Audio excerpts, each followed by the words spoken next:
It's an interweb of a criminal gangster state that you live in. Our country is gone. The generals have lost confidence in their commander-in-chief. These comrades have sold our country to the lowest bidders. The tragedy is that there are no survivors.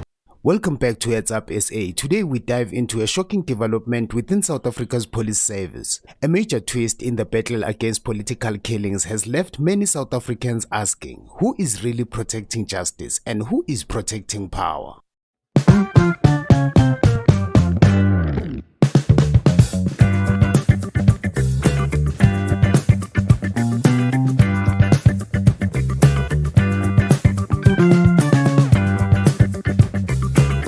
General Mkhwanazi, the man leading the high-profile political killings task team, recently revealed something that has sent shockwaves across the country. He confirmed that 121 case dockets, yes, you heard that right, 121 files were seized from his team. This was allegedly done by Deputy National Commissioner General Sibia, reportedly on the instruction of the Minister of Police, Mkhwanazi.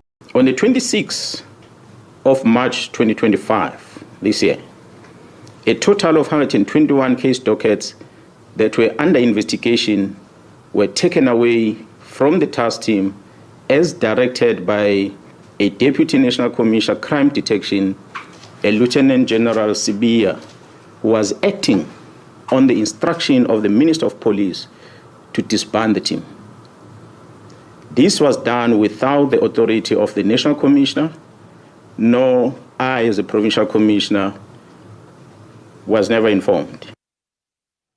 The fact that such a massive number of sensitive files could be taken away raises serious questions. Is our justice system compromised? How many lives and how many cases were left hanging while these dockets were gathering dust? In his press briefing, General Mkhwanazi made it clear the National Commissioner Fani Masemula was on leave when the task team was disbanded, and importantly, Mkhwanazi reminded the country that he only answers to Masemula. When Masemula returned, he quickly clarified that he had no role in the disbandment of the task team, and then dropped the hammer, suspending General Sibia. Sure, you have not seen any letter that I've signed to close the unit. I have not signed it, and I don't think anybody have ever seen a letter where I've signed off the closure of the unit.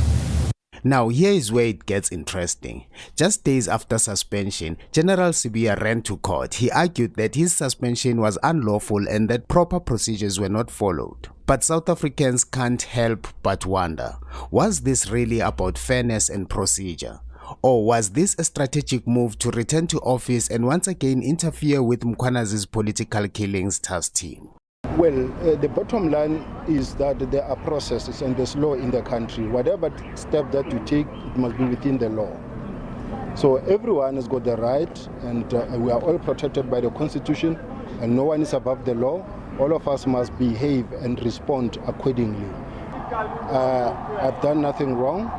I never interfered, and what I also can say is that in the whole system, it can't be that I'm the only one. And here is the most chilling question. If General Mkhwanazi never went public with that press briefing, would those 121 dockets still be locked away, gathering dust somewhere? Was transparency the only reason these cases are now back on track? South Africans are divided. Some say Sibia's court bid proves he wants back in so he can cover his tracks. Others argue he's simply fighting for his rights as an employee. But the larger issue remains. How do political games at the very top of SAPS affect justice for ordinary citizens who lost loved ones in political violence? It's an interweb of a criminal gangster state that you live in. Our country is gone. The generals have lost confidence in their commander-in-chief. These comrades have sold our country to the lowest bidders. The tragedy is that there are no survivors. This saga is far from over. Will the political killings task team finally get the space it needs to do its work? Or will interference continue from within the system itself? Let us know your thoughts in the comments below. Don't forget to like this video, share it with others, and subscribe to Heads Up SA for more in-depth breakdowns of the stories shaping our nation. Policing and crime analyst Dr. Chris de Kock joins us now via video link. Dr. de Kock, thank you so much for making time for us. Good evening. Good evening, and good evening to the viewers. What do you make of this decision by the police commissioner to now return the dockets to the task team? And does this mean that the decision of the minister to disband the task team is now nullified, because the task team can now do its work without questions around its legitimacy, I imagine? Well, I think point number one, the minister should never have interfered in this task team. The task team was doing their job. The task team's investigation led them to places like Gauteng and elsewhere. It actually didn't stop with political killings, because we must remember that people who are involved in hits will not only stick to political killings, they will go for whistleblowers, they will go for other kind of people. They won't stick just to political killings. So I think the team in KwaZulu-Natal was doing their job. Their investigation led them further afield. And I think it was wrong of the minister to interfere in an operational. This is clearly a police operational task.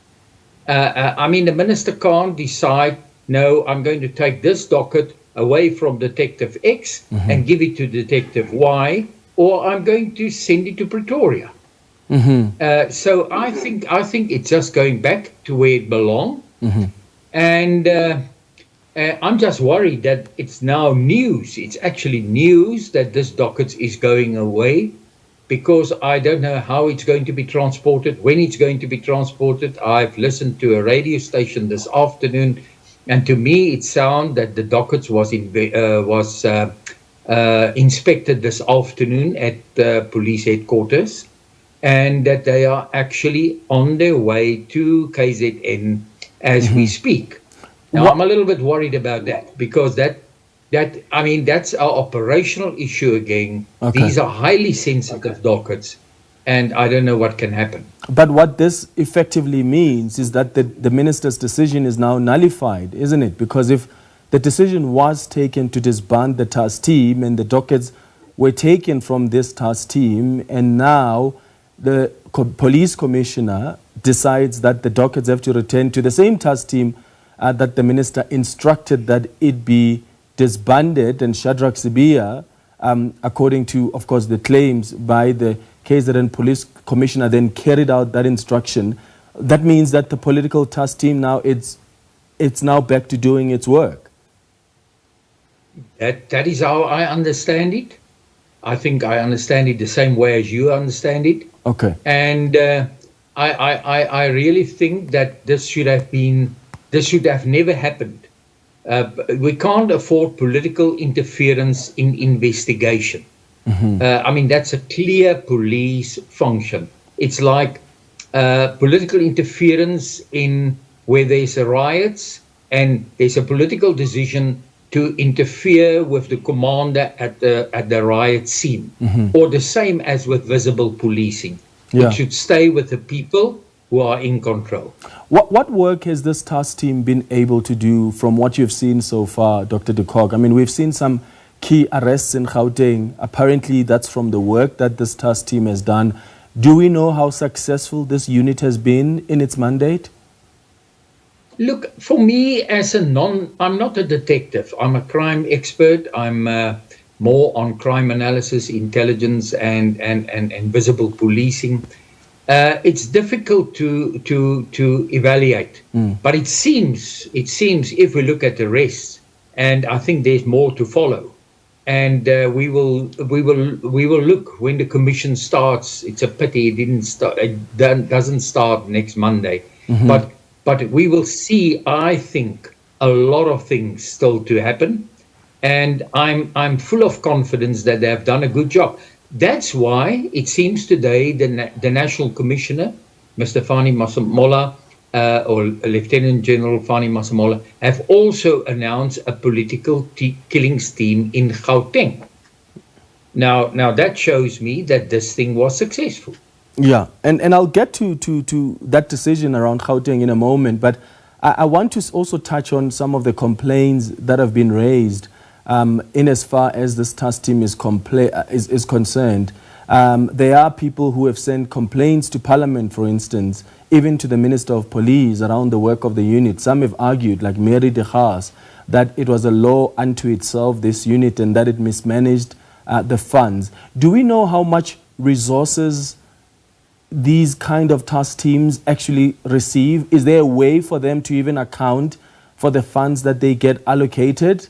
Or do they use the slush fund, for instance, to say, this is a specialized task team, whatever resources that they're asking for, you've got to give them. But then the question is there an opportunity for them to account for the monies or any resources that get allocated to the unit?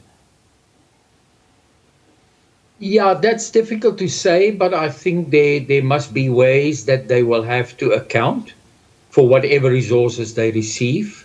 There is some control over it. I am fully confident at this stage. Yeah. I may later be disillusioned, but I'm fully confident that what happened in KwaZulu-Natal under the leadership of General Mkhwanazi must be, I trust it. Yeah. Let's go back to what you've just mentioned now around the decision by the police commissioner that Gauteng will also get its own political killings task team that will focus on high-profile cases. Do you think, as someone who has really observed crime and the trends, is that what's needed to get the ball rolling in as far as, attending to these criminal matters are concerned? Do we need task teams, specialized task teams, to be appointed in provinces where we're seeing that there are some high levels of crime? Yeah, I think especially when it comes to organized crime, when it's focused on something like heat squads, not only political killings, but killings of whistleblowers, killings of opposition, all these kind of things. I really think the solution is highly specialized investigation and also intelligence. You can't address organized crime without those two things. So what does it mean then to have a task team tasked with focusing on priority crimes? How do you capacitate it? So do you take detectives? Are you bringing in intelligence? How does it work? How do you capacitate it so that it's able to deal with the priority crimes?